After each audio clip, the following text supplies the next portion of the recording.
Intent is critical to final judgment.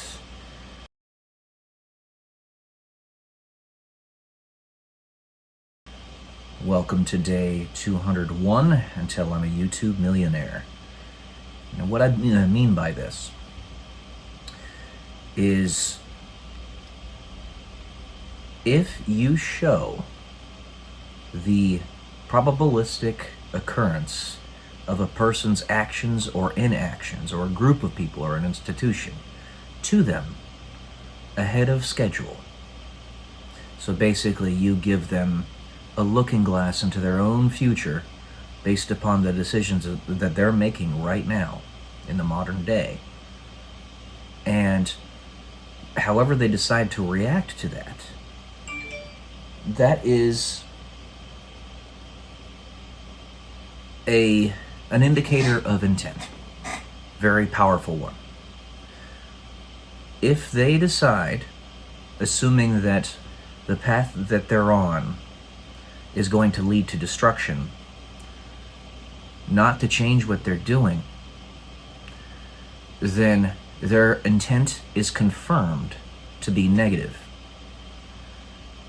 If ultimately they say that they want freedom, liberty, safety, utopia future, if you will. Utopia actually means nowhere, but let's just say a perfect future for themselves and for the rest of the world.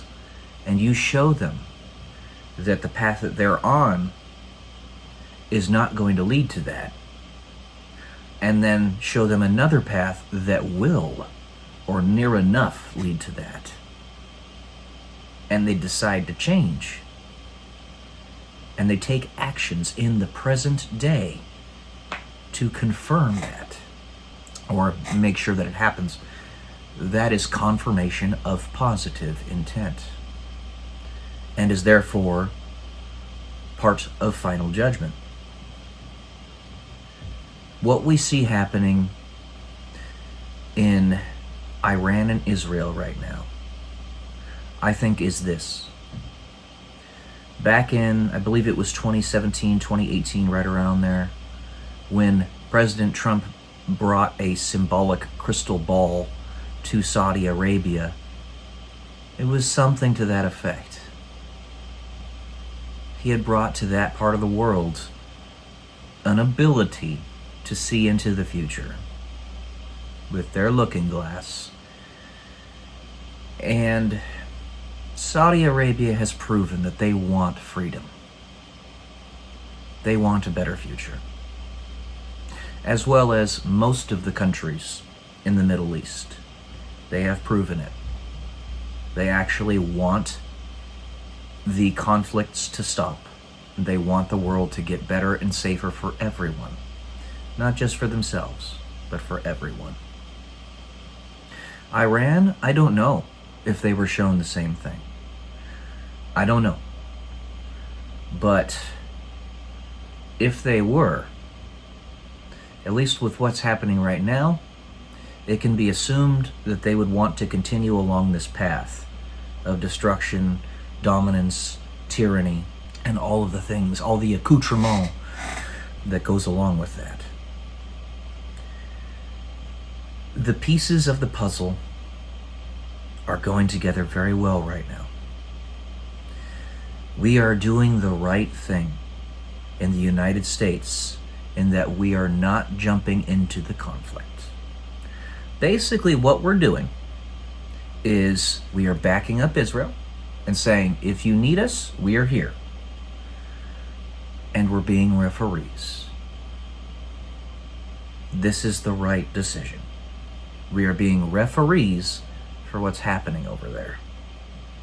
Everything is being blasted on the legacy media sources as well as the new media sources about what's actually going on. The videos are being shown, the strategic surgical strikes of Israel, which is incredibly impressive, honestly. And then the carpet bombing of the Iranian regime.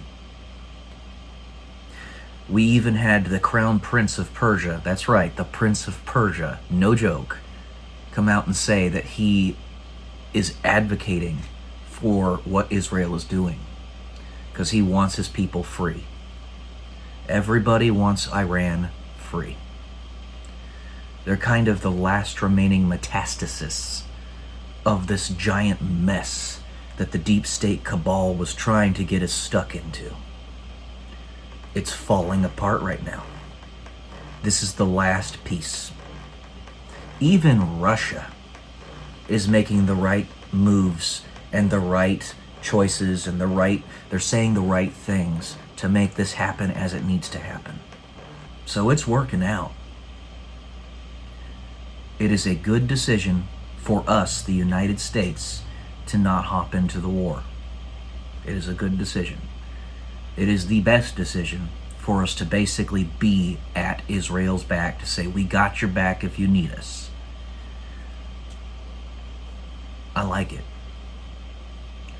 I like it. As I said in a few episodes in the past, a lot can change in 5 years, or 7 or 8, whatever. When Saudi Arabia got that crystal ball, and I know that they weren't the only ones in the Middle East that did, and saw what was actually going to happen, they want a better world. Just like us. That is confirmation of intent. That is ultimately the final judgment. At least the final judgment before the final judgment comes, which is God comes back. All right? It is distinctly possible that God is actually here on earth right now as a human being, but he just has his memories from his previous lives or previous incarnations closed off at the moment. Kind of like an aspect of my story where I discuss you can collide 2 timelines. So say Jesus, right, comes into a certain timeline, right, and there's another version of him in that same timeline that doesn't have the same memories because he's living that life. But if they're aligned enough and they run into one another, they could literally phase into one another and combine their memories and become one being. So I think that kind of connects to the Mandela effect that I was talking about before in a few episodes in the past. The Mandela effect requires subtlety.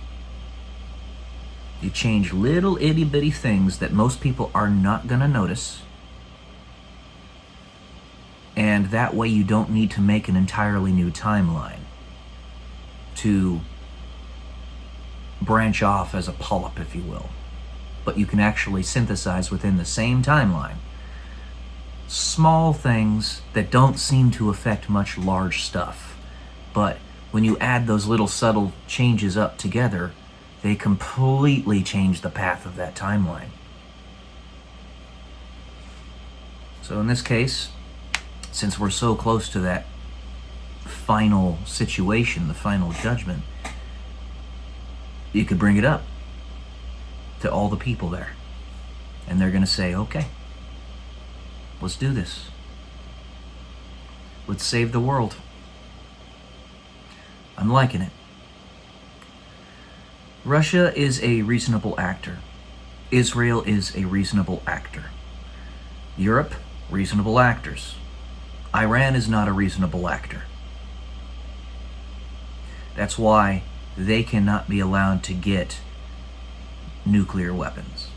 They just can't be. So I like the situation in which we find ourselves. President Trump's making the right decisions. That's what I got for you today, guys. Love y'all. Peace.